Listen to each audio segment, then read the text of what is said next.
This is Chris Albert, and I'm here to remind you of one thing. Someday, you're going to die. Now, that's not some morbid statement or scary idea. It's solid fact. Your time here on this earth is limited. And you need to be reminded of this as much as possible for one simple reason. To live your best life while you can. This is the Warrior Soul Podcast.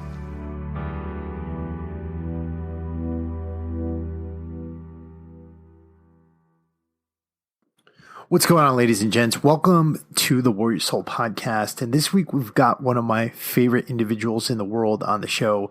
His name is Joey Martinez, and he served as a Navy corpsman, went on to create the Devil Doc talk show, and started as a veteran talk show, and now he's expanded it to what he says all of humanity. And Joey's a really smart individual. He's got a really huge heart, and he wants to help people. He wants to help people get through their trials, get through their tribulations, and he's also a big supporter of the arts.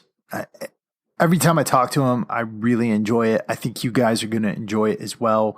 We get into a lot of stuff today. We get into talking about cannabis, talking about kratom, talking about living your life and being happy and doing everything you can to be you.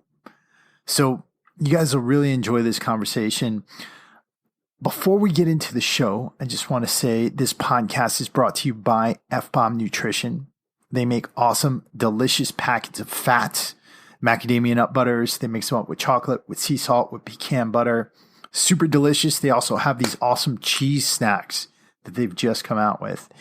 You can get 20% off of your first order of F-Bombs when you head over to www.dropinfbomb.com when you use the code WarriorSoul at checkout. Definitely go and check them out. Amazing company run by amazing people. With that, let's get into this episode of the Warrior Soul Podcast with Mr. Joey Martinez of the Devil Doc Talk Show. What is going on, my brother? How are you doing these days? Pretty good, man. You know, just raising the family and focusing on getting better mentally and physically and spiritually. Just trying to make better decisions and healthier decisions. And that's about it. Just starting out some good projects too. Starting to push forward the whole audio engineering thing a little bit more. And then, you know, it's nerve-wracking, but at the same time, it's one of those things that I passionately like. Mm-hmm. I very much enjoy being able to record audio and whatever it is, if it's a podcast or if it's, you know, Foley sound or ADR for film. And, you know, it's pretty fun. It's keeping me on my toes, keeping my brain juicy, you know, got to keep those brain waves loose. But besides that, just the same old me, just raising the 2 kids and the wife and, you know, just trying to keep alive the best we can, right? Exactly. That's all you can do, man. So you, as far as like getting more mentally healthy, what do you mean by that? What's going on with your life right now? Like, what have you been going through? So, yeah, no, that's a great question. Actually, I haven't been really able to talk about it too much. Well, I started getting medical treatment a few years ago, actually tons of years ago. It was back in 2010. Mm-hmm. And it was for PTSD and TBI. And honestly, if you read up on it, there's a lot of new information on that. It's practically impossible to tell a difference. Or they're correlative or whatever. They correlate to one another. The big old brain words there, right? Mm-hmm. So I started getting the medical treatment and I was doing okay. Then as the years went on, certain things happened, certain adversities, certain challenges, and things just became a little bit more, affected by all the different, you know, everybody reads about it. You hear about the different type of symptoms and all the different things with PTSD, nightmares and whatnot. And so things started just not going well. And then after a few years of just trying to figure it out with the VA, it wasn't really going the right ways. So my wife and I started to do a bunch of different things like transcendental meditation, looking up different things on just different mental tools to say, different techniques to calm down and self-regulate. And so my wife and I kind of been building on that for several years, but this past year has been a lot more difficult. So we actually had to reach out, and I started getting medical treatment with the Telemental Health Program with the VA. And I speak accolades about it because it's a real great program. If people haven't tried it or not too interested in it or don't know anything about it, just look it up. It's the VA's Telemental Health Program. And what it does is pretty much what we're doing here, being able to talk online. I don't know if they record or not, to be honest. I don't think so. But that might make people a little bit nervous about that. But to me, it's a really great way, right? It's a really great way to reach your care physicians and connect. Because for me, traveling is a huge issue where I live. It's about an hour to the local VA down in La Jolla, where they have this accessory, this specific treatment plan guy or some crap, right? And so we were actually able to figure it out in June of last year. And I've been kind of doing an intense program with CPT and CBT with very great psychologists. And to me, it just really resharpened those tools me and my wife had found. And of course, talking certain things out, the recent adversities, difficulties that are going on, and actually learning a bunch of new tools too, and different ways to kind of redirect things, turning that negative into a positive. As bad as things get, if it's out of our control, then who are we really to bitch and moan about? It's like if it's way out of your control, that you can't do anything about it, then there's really no worry. There's no problem. It's really what I've noticed is it's kind of connected those different avenues. Like, hey, let me turn back to podcasting. I started doing a couple shows here and there. Let me start asking people about programs and stuff that they're doing, things they got going on, seeing how I can help, seeing how I can get re-engaged in the community and get out of my cave, so to speak, and for a few months there, it was pretty dark. So I'm very glad that, things are going in the right direction. And, each step is every day is each step. And like me and my therapist say, it's baby steps, and not to take it from What About Bob? Okay, Bill Murray, calm down.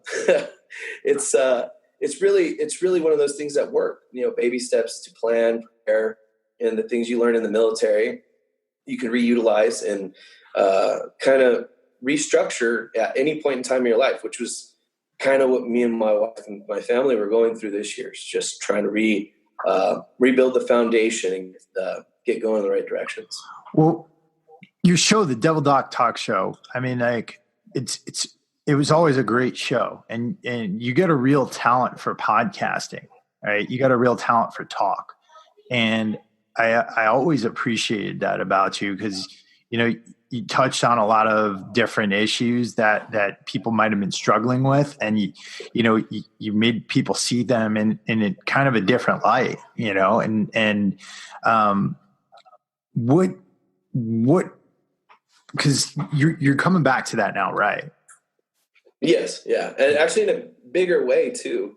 It's great that you brought it up because it really is a passion. I'm very humbled by what you're saying because to me, for many years, I didn't know if I was doing the right thing. And it's hard, especially in today's day and age. You got artists and competition and whatnot. For me, it was really just a therapeutic way to reconnect and share my unique perspective. I'm not saying it's unique like nobody's ever thought of it, but more so I really wasn't afraid to share it. And, I'm not going to lie, it's bitten me in my ass a couple times.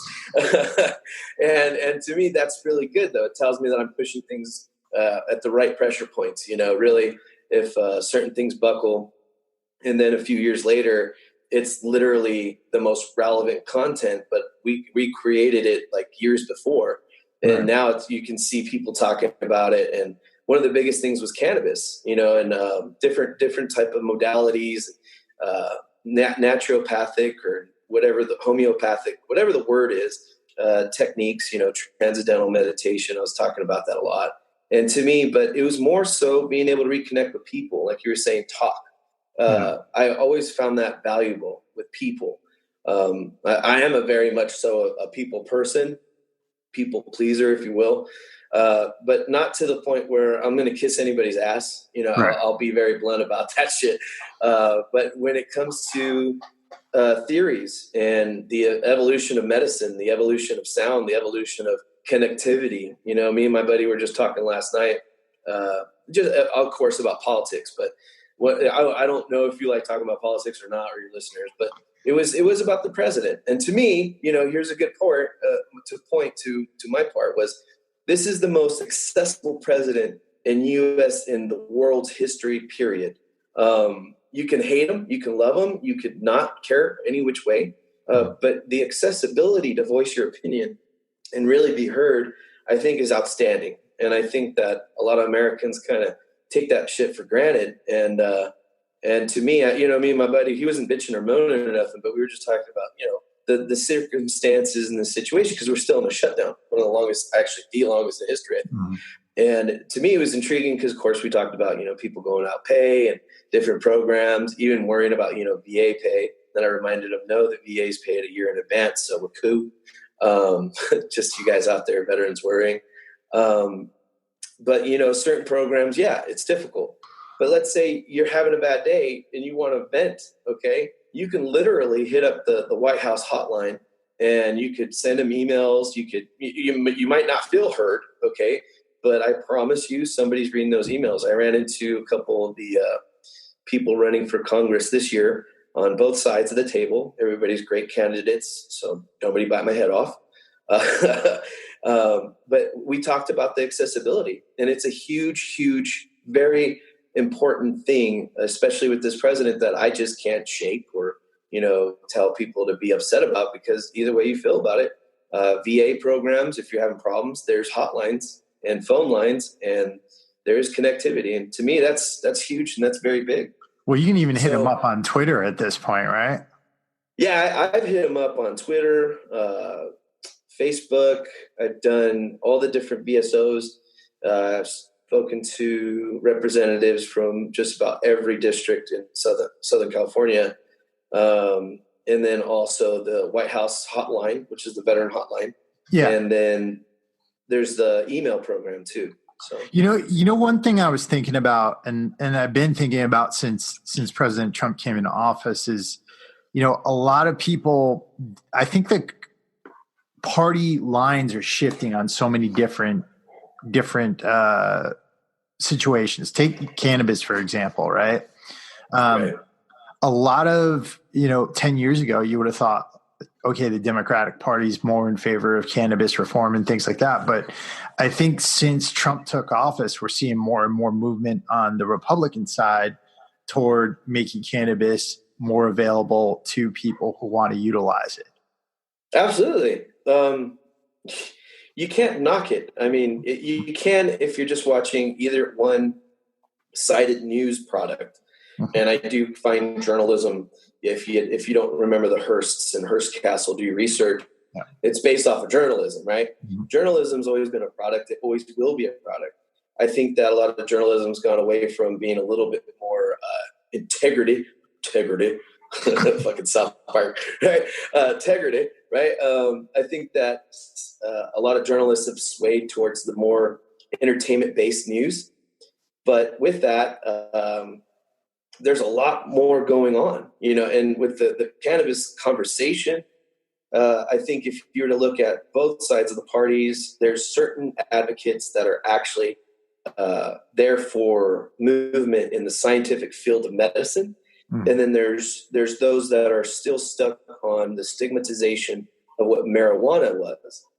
Now, I compare the differences to saying the N-word and saying African-American. You can literally be livid about either or, but the term marijuana was actually constructed and utilized for racial profiling. And, right. And when the laws shifted in the 30s, and it's the same with alcohol, actually, back in the day, when everything shifted, there was this polarity, like the stigma is beyond what the society can flip or comprehend.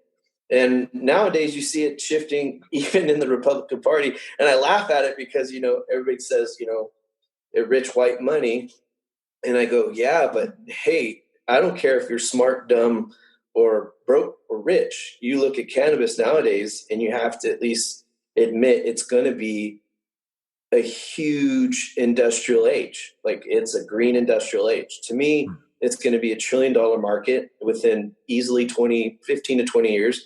If developing goes right, if people don't want to cling on to those stigmas, medicationally wise, it can replace a lot of different medicines. So of course there's going to be, competition. Look at steel and hemp back in the day. It was part of the problem. But at the same time, people have this accessibility, like we've just previously discussed, the internet, being able to complain, being able to voice their opinion. And we're seeing that in a lot of the developmental areas of cannabis, that there's just too much founded data. And that's about it. That's where we're at. We're kind of in the walking phase, and I think that's very smart as a nation, and especially as a state. Mm-hmm. California's laws are a little bit upside down. The regulatory parties are a little bit upside down right now. But when you look at other states, they're kind of getting the motion going. People are getting a little bit more comfortable with operating, I should say, above water, where people can see it. And I think that within about 5 years, that government programs definitely will be funding research for that. Yeah. I just don't think it's going to be tomorrow for sure. I mean, if it is, wonderful, but it'll take time. No, I really absolutely. hope it does come through. One thing I used cannabis when I was dealing with my ulcerative colitis flare-ups, and it helped me out quite a bit. One of the problems I noticed, though, was that when it became recreationally legal, a lot of the rules changed around the dosing, and the prices changed as well, and it got a little bit more expensive.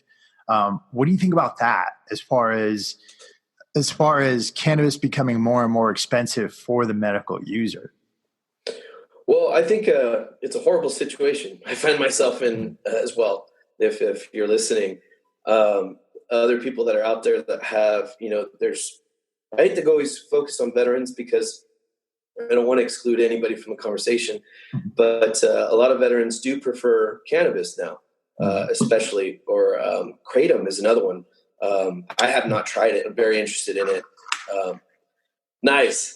Yeah. Awesome. I've never tried it, and I want to because I got off opiates last year in February, and a lot of other veterans, me and them, had conversations about opiate uses, and, it has its place. And some people are a little bit more aggressive towards it, saying, no, it doesn't. Cannabis can do it all better. And, I have my own opinions, but to me, I think that when you're looking for an alternative medication, that fighting the stigma and actually accepting it as the medication that you're taking. Like, when you're a kid and your mom gave you some Tums, it was like, ooh, made your tummy feel just a little bit better, right? Because it's your mom. She gave you fucking Tums. You're like, yay, mommy loves me. And also, this might be a Tums plug, but I eat them Tums, so it could just be calcium bicarbonate. It doesn't matter.